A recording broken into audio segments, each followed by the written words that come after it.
One afternoon, John returns from work and greets his wife, Karen, who is cooking in the kitchen. However, she does not react to his arrival and barely responds when he tries to start a conversation. Later, while they are watching a movie, John tries to talk to her again, but receives the same indifference.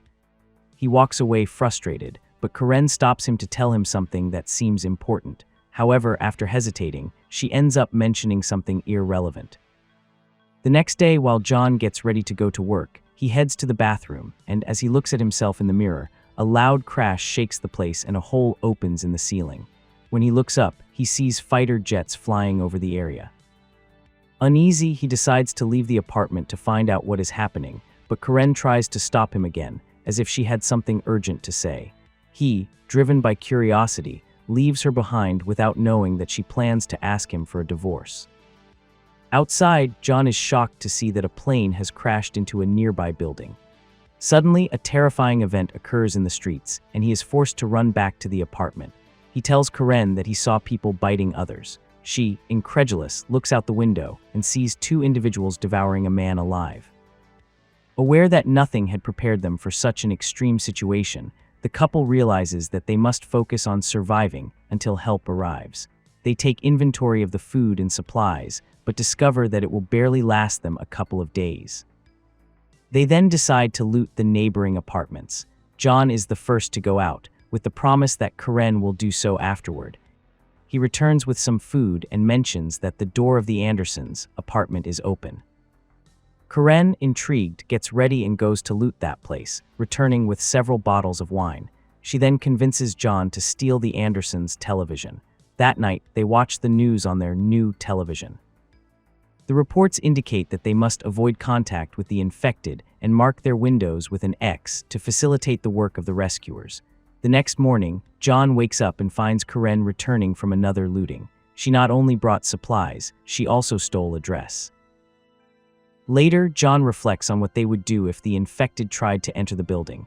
Karen replies that they will have to defend themselves, and both begin to prepare tools and weapons as a preventive measure. That night, they hear a noise behind the door. Believing it might be the rescue team, they open it quickly, but they come face to face with an infected person who tries to attack them. Fortunately, they manage to defend themselves and come out unharmed. Still shaken, John says that he would kill for a cigarette.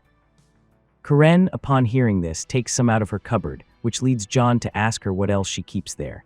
To his surprise, she also pulls out some illegal stimulants and inhales them. Although he is against it, he ends up trying them. Later, she proudly shows him a gun and a collection of stimulants. The next day, Karen wakes up after hearing a gunshot. She runs to the kitchen and finds John playing with the gun, even shooting at a pot that his mother had given him. Angry, she takes the weapon away from him and locks herself in the bathroom to shower. Then, they use the broken pieces of the pot as a sign on the door to indicate that they are still inside the apartment, while they continue their routine of training and drug use. During one of their practices, they hear another noise at the door. Someone tries to turn the handle. John grabs a knife and Karen a hammer.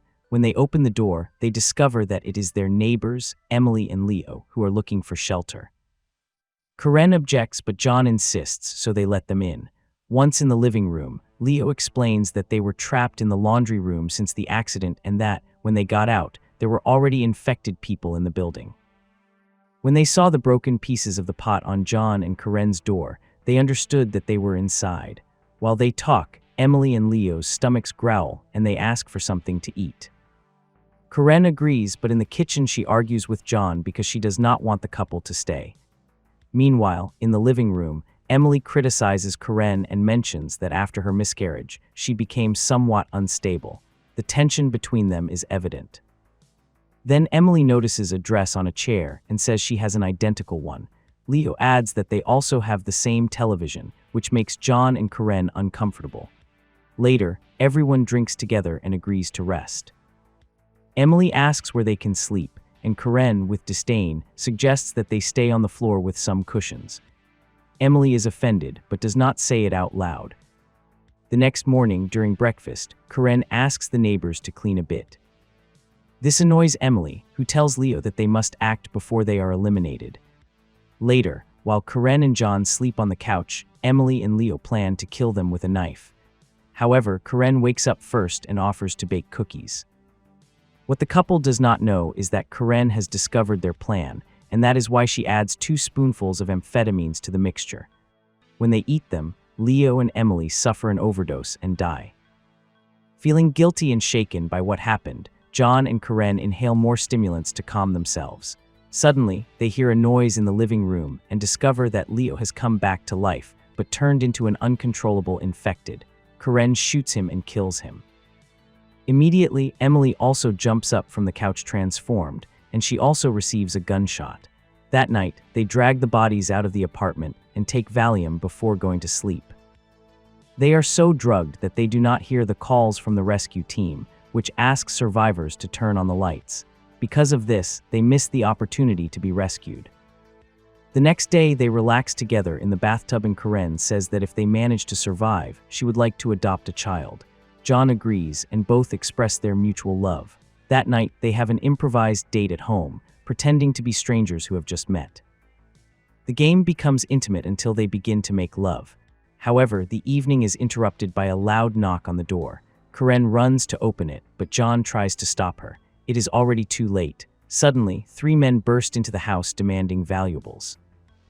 But honestly, they have nothing to offer, so the leader orders his companions to beat John while he throws himself at Karen. At first, she cannot do anything, but she manages to throw flour in his face and stab him in the neck with a knife. The other 2 men enter the room upon hearing the commotion and find the bloody scene, but John reacts quickly and shoots both of them. Without wasting time, he and Karen remove the bodies from the house. That same night, they hear the sound of helicopters, but the rescue team does not see them. Because of this, they decide that the next day they will try to cross the horde of infected to escape. The next morning, they carry out their plan, but are forced to return quickly when they realize that they underestimated the number of infected on the lower floor. To make matters worse, Karen has been bitten on the leg, and it is only a matter of time before the virus consumes her. Even so, John tries to calm her, assuring her that a pharmaceutical company is developing a vaccine to take advantage of the crisis. That gives her some peace, and shortly afterward they go to sleep. During the night, Karen has a nightmare in which she loses control, so she considers leaving before the virus completely transforms her. But John surprises her just as she tries to open the door and stops her. Later, he offers her some of his blood in the hope that it will help her resist until the rescue arrives. At first, she rejects the idea, but John insists that the decision is hers. Finally, she accepts. The next day, both look out the window and reflect on the possibility of being the only survivors in the city. Since it could be their last day together, John talks to Karen about all the plans he had imagined for their future. The rescue team would arrive the next day, she would receive the vaccine, and one of its side effects would allow her to become pregnant. He does not hide his feelings and tells her that he wants to grow old by her side. Karen, moved, replies that she wants the same. They hug each other in tears, and she tells him that she is going to take a bath. In the bathroom, she is actually planning to take her own life, but she cannot do it when John unexpectedly enters and offers her another glass of his blood.